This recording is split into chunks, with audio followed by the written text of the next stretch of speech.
By popular demand, Newsies. Talk about a movie people either love or hate. Many of the people I talk to usually have a strong opinion about this movie. It wasn't a critical hit, it wasn't really a box office hit either, but it's gotten a little bit of a cult following over the years. Mostly among girls and young women. The majority of other people seem to really find it annoying and obnoxious, and yeah, I'd be lying if I said I didn't kind of feel that way too, but I don't think it's as black and white as others are making it out to be. It's not something to be ignored or hated, it is something to look at.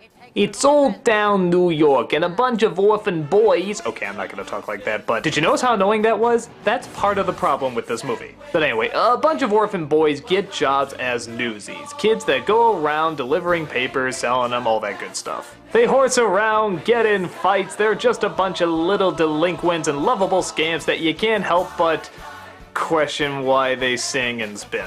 Seeing the problem yet? Okay, well let's keep going. Child labor laws and unions are threatened when the cost of papers for the boys to sell goes up. So the boys, led by a very young Christian Bale, go on strike and try to see how many people they can get in their cause. At first, it gets no clout, but through a lot of protesting and riling things up, a lot of people, including a reporter, start to get involved and try spreading the word. But that doesn't stop an evil corporate head named Mr. Pulitzer to try to silence them and bring them down for good.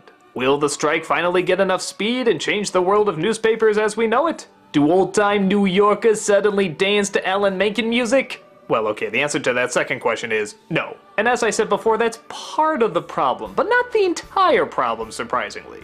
This is not a movie where you feel like no effort was put into it. It clearly did have a lot of effort put into it, and it shows. Really look at this choreography, look at how fast they are, look at how tight it is. This is a movie that clearly had a lot of work put into the musical production part. And even to the story's credit, it's not that bad a story. I mean, it's talking about an interesting part of history that very few people know about.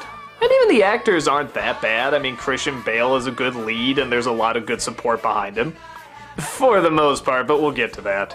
The biggest problem of this film is that it is in fact a film. But it's not done like a film. It's done like a Broadway musical. And you might be thinking, what's wrong with that? Hell, there's a lot of Broadway musicals that were turned into films. The difference is when that happened, they had to make changes. They did this because Broadway audiences are different from movie-going audiences. And with good reason. In a Broadway show, an actor really has to project, really has to emote, and really has to act big in order for the audience all the way in the back row to hear him, as well as feel the emotion he or she is going through. That creates a very distinct kind of acting that's welcomed in theater, but kind of odd in movies. Even for a musical, which of course we know people don't just sing and dance out of nowhere in real life, it still seems a touch over the top for the general audience to get into.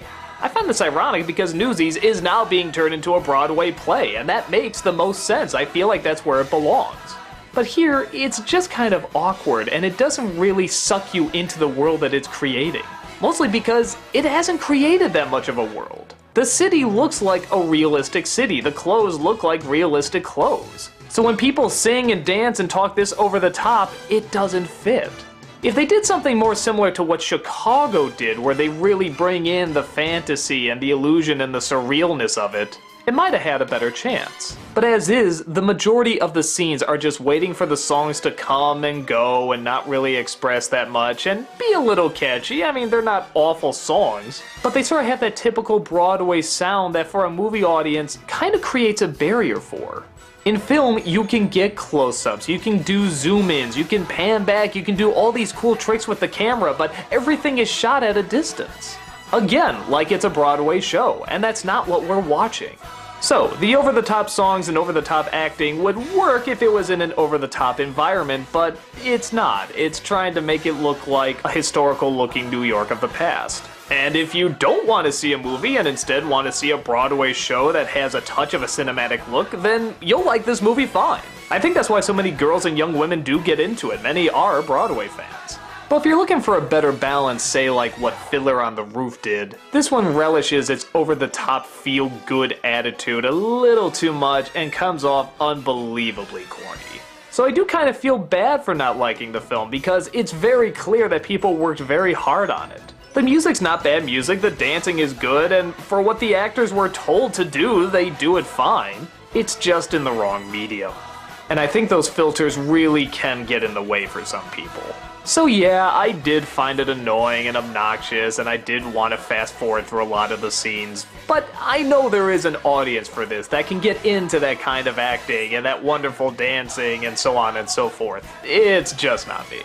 I appreciate the effort, but this is a story I definitely don't need to read all about.